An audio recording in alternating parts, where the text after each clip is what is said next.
Coming up next, Mellissa Carone, the Dominion voting system contractor who levied some pretty damning accusations of wrongdoing at the TCF voting center, now running for Michigan State House District 46 because she sees that homicidal maniac Governor Gretchen Whitmer, Attorney General Dana Nessel, and a Secretary of State, that other witch, Jocelyn Benson, the nation's top 3 Democrats, is needing some conservative reformation. That's right. Mellissa Carone is a conservative IT professional, a Michigan native, fiancée to Matthew, and mother of 2. Joining us next. Let's move on to Representative Steve Johnson. Thank you, Mr. Chair. So obviously these allegations are very troubling. This is my question here. If these ballots were run through multiple times, as you've alleged, I think you said possibly up to 30,000 times, definitely thousands of times being counted. When we examine the poll book and see who voted, and we count those numbers, yes, would they then not line up with the total number of votes coming out of Detroit? just later. The poll book is completely off. Completely off. Off by That 30,000? I'd say that poll book is off by over 100,000. And That poll book. Why don't you look at the registered voters on there? How many registered voters are on there? Do you even know the answer to that? No, I guess I'm trying to get to the bottom of this here. Zero. There's 0. So my question then is if the Guess how many? Wait. What about the turnout rate? 120%. Let's let Representative Johnson ask his question. so the poll book number. Oh my God, it's so good. I can watch that clip over and over. Mellissa Carone, welcome to Steel Truth. You are so spicy. It's great. How are you? I'm great. Thank you so much for having me. Oh, it's an honor, truly. We've marveled and worshipped you from afar. It's a pleasure to have you right here tonight. Let's start, first of all, with some of the breaking news, by the way. Your pal, Rudy Giuliani, do you know his law license today was now also suspended in Washington, D.C.? Why? Because New York City did it, apparently. Are you aware of this, and do you have a comment? I am aware of it. The most terrible thing. I mean, it's a violation of our First Amendment rights. They want to come after people. They're using him as an example for more attorneys, obviously. And here in Michigan, we have Matt DePerno that's facing this as well. Okay, so you, well, you know what? Listen, this is the land and the age in which we are living, Mellissa. It is censorship by everybody towards anybody that speaks out against the globalist regime. You definitely called those people on the carpet, and you've held them accountable. You now have intentions of running for state rep in Michigan's 46th district to replace Representative John Riley. How is your campaign running so far?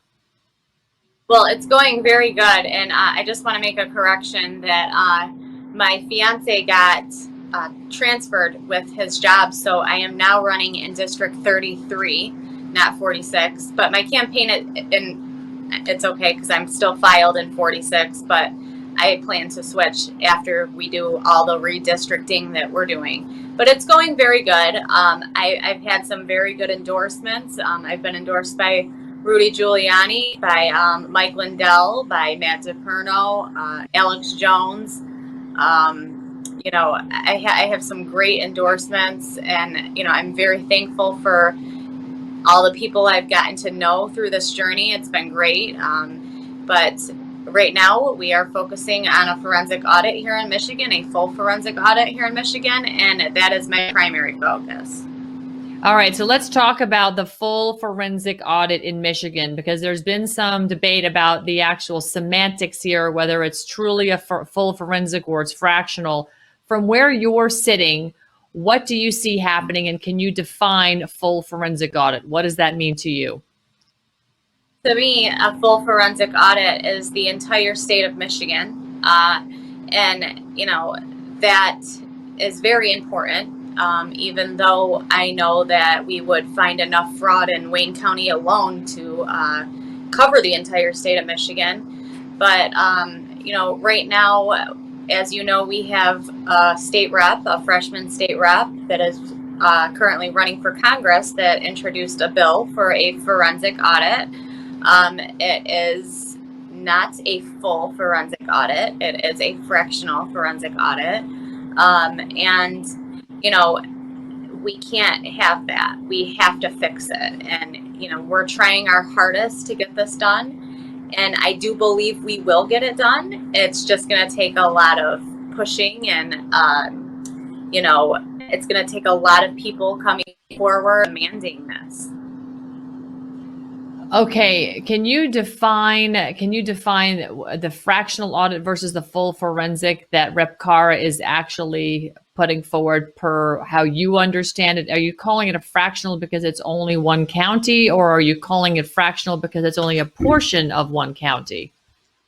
So it's basing off of population, and it is, and so Detroit, if the population is over 500,000, they're going to, Rep. Cara's bill wants to audit 20% of the ballots.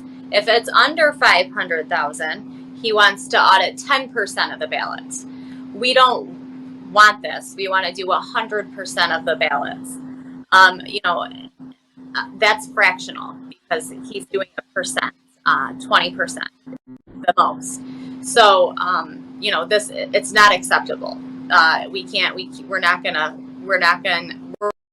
fall for this. We cannot allow it to happen. We have to push for 100%, and it has to involve the same technology, Von Pulitzer's technology, that they have used in Arizona for, you know, to ensure that these ballots are real ballots.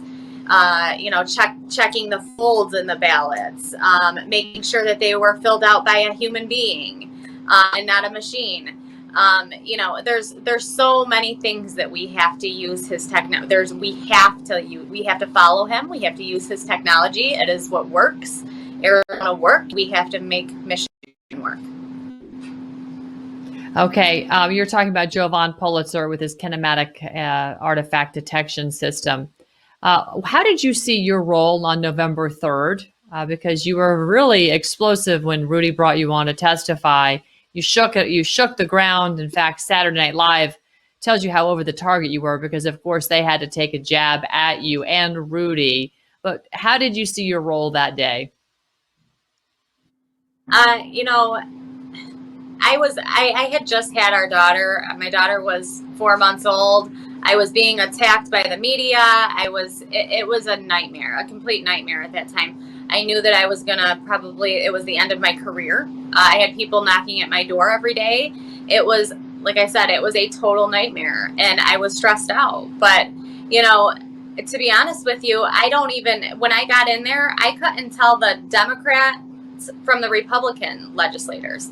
I didn't know the difference. I didn't know which one was which, you know, and just because they were all acting as if they either, number one, didn't care, or they just didn't believe what we were saying. So it was shocking to me, and the disrespect they were showing towards all of us and towards Rudy and Jenna Ellis. To me, it was unbelievable. Then when I got home, I went online, and all these legislators are congratulating Rudy Giuliani and saying all this good stuff about it. Wait, no. They were just disrespecting him and the court, and that is not this. They are totally lying. I mean, you know, there was so much that went on that day. It was so stressful. We were sitting there for about 5 or 6 hours before we even started. You know, the day before I testified in front of the Michigan Senate, and Rudy wasn't there, obviously, but that was the first time I testified, was the day before, and I was in Lansing the day before for about 9 hours, and then Rudy called me at 9 p.m. December 1st and asked me to come and testify the next day in Lansing, which is about an hour away from my house. So all of the newborn baby, and with, you know, my son is 4, so it was very stressful. And, you know, everything I'm saying, everything I've said and there with them, to them, it's, I stand by it till this day. I always will. It's the truth. And how likely is it that this happened in every single state, that we had witnesses in every state that said the same thing? It came together like a puzzle. Right. It did. And it is coming together, just like you said, just like a puzzle. So I understand from your platform on the campaign you're running on right now, you want to make sure the Dominion voting machines are removed from all polling locations in Michigan. But what else do you want to see happen? How are we going to successfully run an election going forward once we remove the Dominion machines? What do we need to do? Well, we need to remove the machines, number one. Like you said, we need to go back to, we need to hand count our ballots. I know there's mistakes involved with that. Everybody wants to talk about that, but I'll tell you right now, there's not enough mistakes and human error to swing an entire election with hand counting ballots. People do it. Other countries do it. It's been done forever. We can do it. It's totally fine. We need voter ID.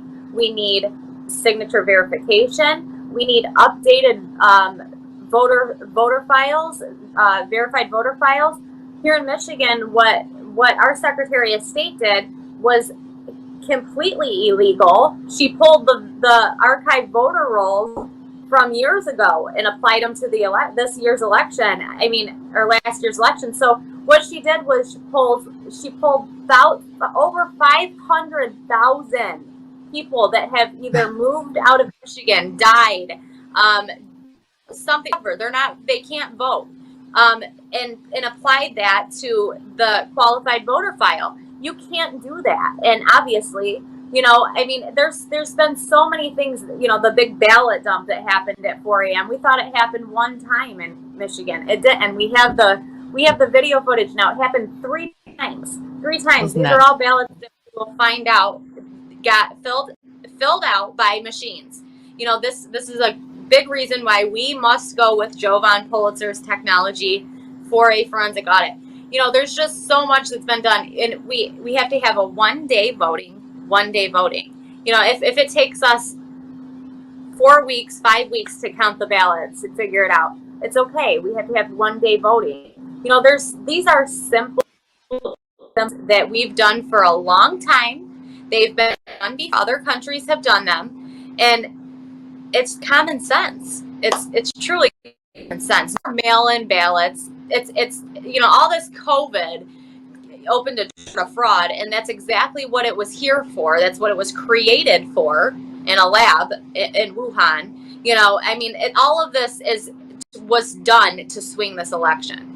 You're absolutely right on the nose, Mellissa Carone. Listen, I'm going to put this out there right now. Steel Truth, Ann Vandersteel right here endorses you for Michigan's 33rd district. I really want to see you win because you hold nothing back. You lay it all out there, and you're smart. You're not intimidated by these people. And this is what we need to see. More people stepping up like you and taking the bull by the horns. God bless you for what you're doing. I love it. I absolutely love it. So thank you. Thank you very much. We wish you the best and appreciate you stopping by. We're going to follow your election and your campaign. And with any luck, I might make it up to Michigan in the next couple of weeks.